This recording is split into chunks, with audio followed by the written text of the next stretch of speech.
Tenemos un componente técnico y un perfil muy de liderazgo y de gobernanza muy valioso, y en los otros paneles que estaban hablándose y que sirva como un poquito de introducción, hablaban de unos retos que se están presentando y vemos cómo el sector privado en su desarrollo tecnológico industrial ha avanzado significativamente, está aplicando certificaciones, tecnología, hay emprendimiento, pero el sector público es el encargado de aterrizarlo desde un marco jurídico, desde unos límites que se pueden presentar, un alcance y una proyección, y también orientar cómo se genera esa política de crecimiento, ¿no? Esa proyección que se debe tener, ¿no? Ahí podríamos hablar un poco de lo que sería en sí mismo la gobernanza. Y entonces, ya que tenemos a ustedes, y muchas gracias por acompañarnos hoy, me gustaría empezar preguntándole a la doctora Ana Belén, desde su experiencia en las Secretarías de Salud, ¿cómo ha sido ese aterrizaje, cómo ha sido ese desarrollo y esa implementación de la interoperabilidad, de la inclusión tecnológica desde el sector salud, desde una secretaría? Y si eso se ha articulado, por ejemplo, en salud pública, en la red de prestadores públicos e inclusive privados. Doctora. Doctor Samuel, muy buen día con usted. Muchísimas gracias a HIMSS, a quienes nos acompañan hoy en este panel, y a todos ustedes. Gracias por el espacio para el Departamento de Nariño para poder compartir un poco las experiencias que tenemos en este tema, pero también los retos y los desafíos que se presentan en un departamento que está ubicado al sur de nuestro país. Un departamento aquejado por muchísimas dificultades, somos un departamento fronterizo y por lo tanto pues esta situación reviste de cantidad de retos. Nariño, al igual que el país, es un departamento biodiverso y los desarrollos que en salud tenemos también son distintos.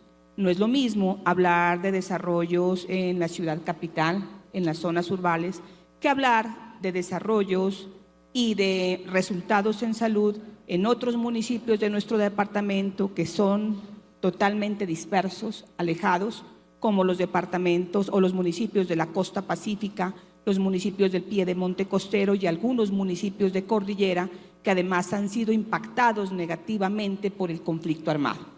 Entonces, en Nariño, el desarrollo que tenemos en estos temas también es distinto.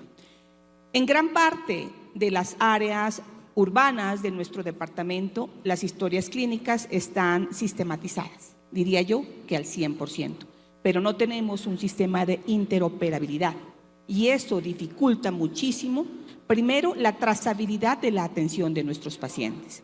Segundo, dificulta el acceso de las personas.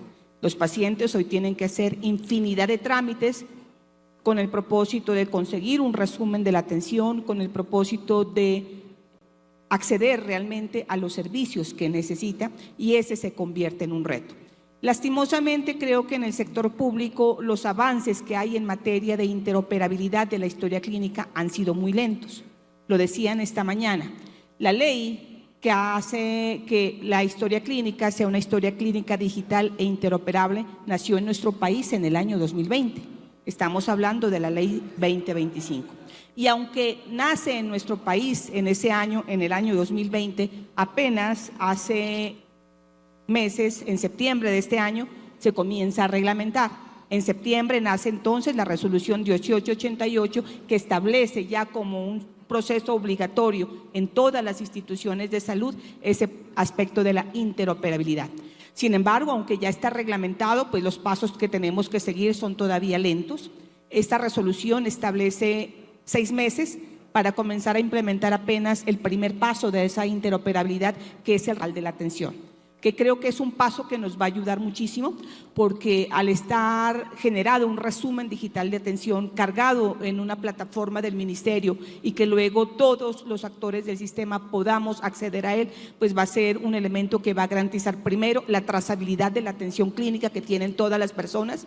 Segundo, nos va a permitir garantizar y mejorar el acceso efectivo de la población, disminuyendo el exceso de trámites que tenemos. Sin embargo, esto creo que será más fácil de implementar en las zonas rurales que en las zonas dispersas, donde a veces también tenemos el reto de no contar con tecnologías suficientes. Entonces, en rurales dispersas muchas veces todavía el registro se hace de manera manual y después se transcribe, y eso es objeto pues, de errores humanos en la transcripción. Entonces, ese es uno de los retos que tenemos en el departamento de Nariño.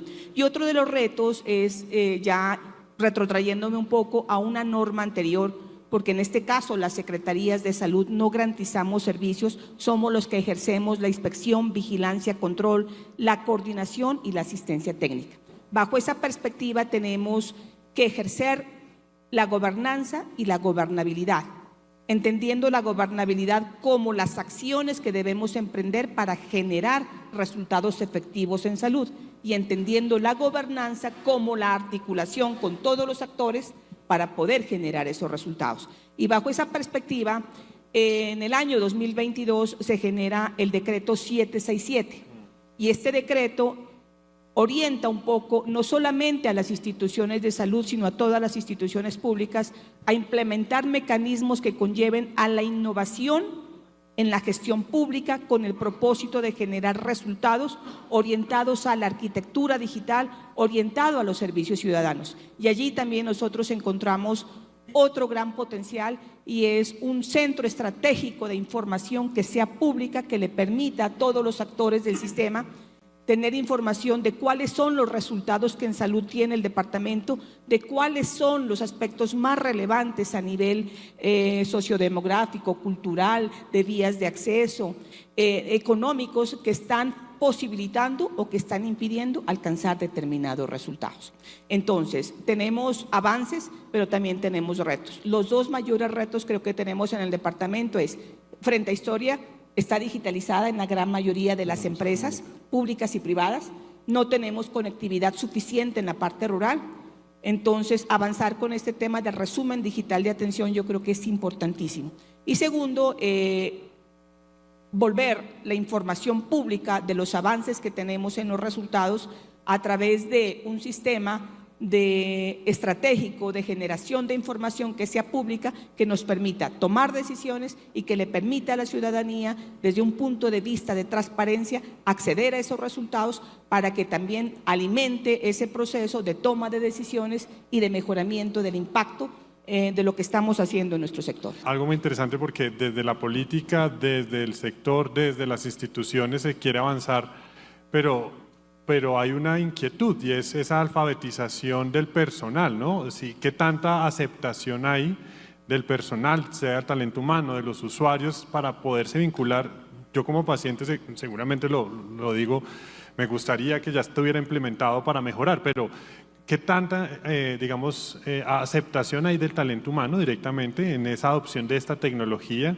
Si hay o no algún tipo de estrategia que estén manejando desde las regiones para poder lograr esa adopción tecnológica, porque se crea la política, se crean las directrices, pero llegan al usuario final, que es el que toma la decisión de la adopción, en últimas el talento humano. Yo vengo de una organización de talento humano y pueden frenar un poco el proceso. ¿Cómo ha sido la experiencia de Nariño, por ejemplo, o en Antioquia, de ustedes en esa parte de la adopción del talento humano con respecto a estas tecnologías? Bueno, creo que en Nariño, al igual que en Colombia, este tema de alfabetización digital del talento humano es un proceso que se viene construyendo paulatinamente, pero creo que el camino que tenemos que recorrer es todavía largo.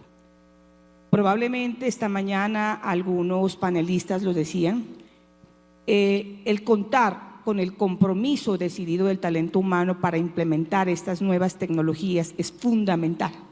Podría constituirse ya sea en una palanca que favorezca o en un obstáculo que retrase. Y aquí me parece importantísimo mencionar que Nariño ha recibido un apoyo en tema de alfabetización digital a través de la Organización Mundial de la Salud. Es un modelo que ellos lanzaron en este año 2025, comenzaron a capacitar, y esa formación me parece que es fundamental. Los retos a los que nos enfrentamos tienen que ver con la parte cultural entendida como las creencias, los hábitos, las costumbres que tenemos las personas, que como ya lo decía, pueden constituirse en una cosa que facilite o que impida. Entonces, en Nariño estamos trabajando con este proceso de alfabetización digital. Igual los retos son diversos, no es lo mismo alfabetizar en la capital del departamento que alfabetizar en la costa pacífica.